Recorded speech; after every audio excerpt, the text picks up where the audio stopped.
যে আমরা চেক বলটা খুলে নিলাম। দেখেন চেক বলটার ভিতরে কত পরিমাণে জ্বালি, কত কত কালি। এই দেখে আমরা এখন এখানে পেট্রোল দিব।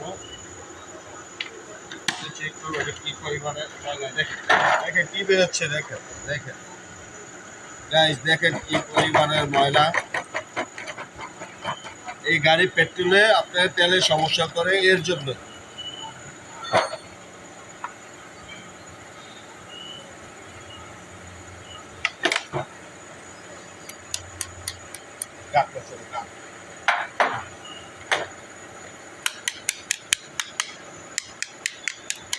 বেশি জোরে বাড়ি দেওয়া যাবে না, আমার পেটে গেলে সমস্যা আছে, তাহলে পুরোটা চেঞ্জ করতে হবে।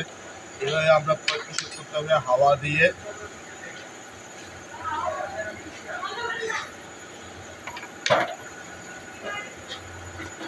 দেখেন কি পরিমাণে ময়লা, বুঝছেন? আমরা এখন হাওয়া